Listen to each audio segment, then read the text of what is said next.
after 14 days quarantine, saying goodbye to my room. But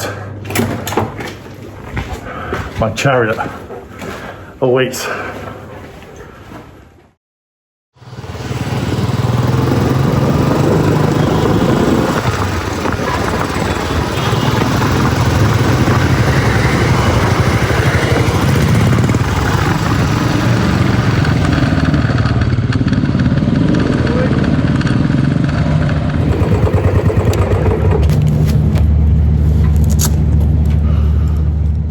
India's healthcare system is a bit of a paradox. On the one hand, you can get access to some of the best doctors and hospitals in the world. That also attracts medical tourism.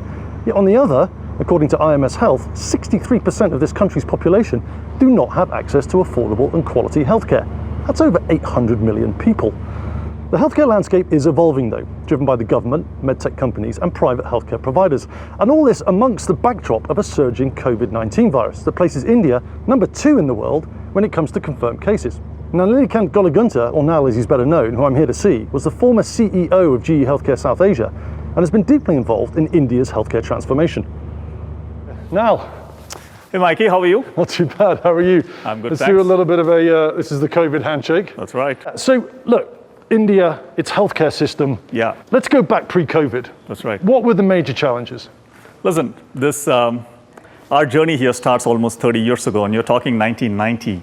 Universal healthcare was a vision and dream we couldn't get to. And more than the affordability, the accessibility was a critical challenge.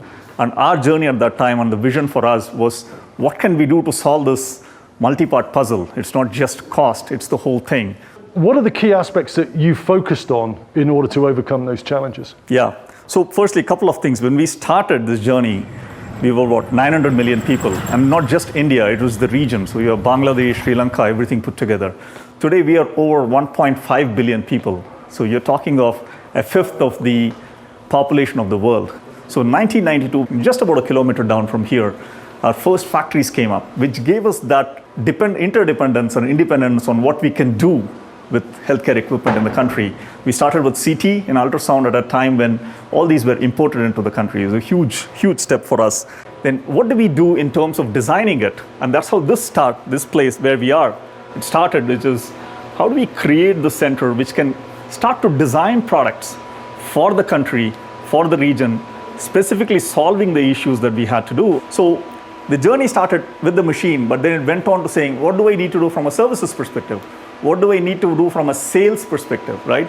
So we had to innovate on those dimensions as well. And one of the innovations we did was around what we call public-private partnerships. You get a partner who goes into a government hospital, sets up the machine, and he gets paid per scan. So we had to innovate this model with several different ecosystem partners. We started that journey in 2002 with our first center in Rajasthan. Today, we have more than 150 such centers. Right? Wow. And we do about 4 million scans per year in these centers.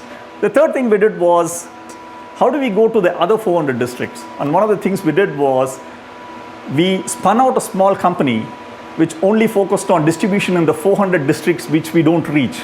If we just walk down the bay here and we'll just show a little bit of the testing and some of the infrastructure we have in place. You know, GE just doesn't rock up inside India and start operating. You know, that is it's a mammoth challenge. Yeah.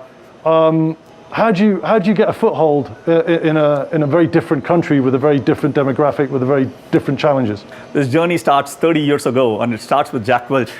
And then he came to India and he said, listen, this is a country of promise. This is the superpower of the future.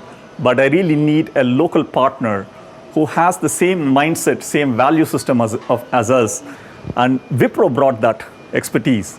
Not just expertise in terms of technology, them being a technology company, but also of the local market, understanding the local population. How are you navigating the issues and the challenges that are thrown up by COVID-19? Yeah, so as a CEO, you have a lot of playbooks you work with. This isn't one we had a playbook for.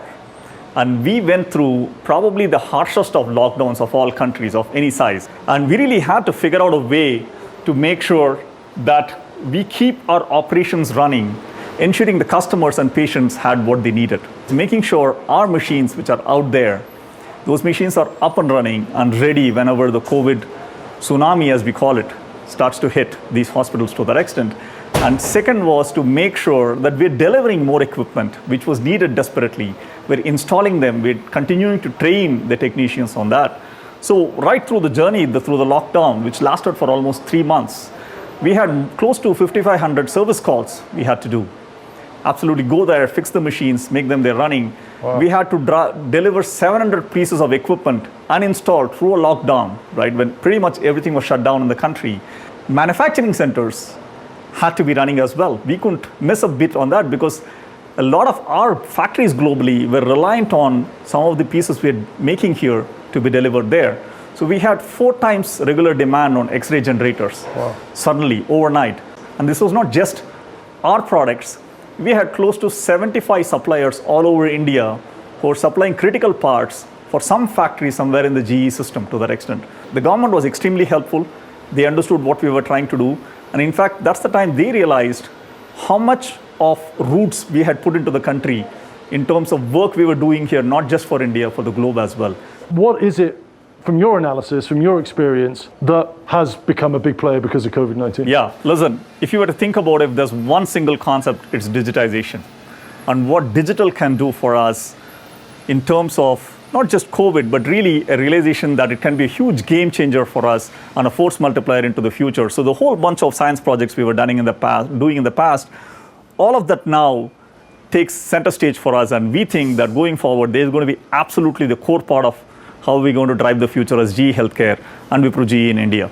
It's been an absolute pleasure talking to you today, and best of luck with the next chapter. Oh, thank you. And as part of my new job, I'm going to be leading the digital charge for GE Healthcare as well. So looking forward to it. Thank you for coming here, Mikey. That sounds like another story, and I look forward to talking again soon. Thank you.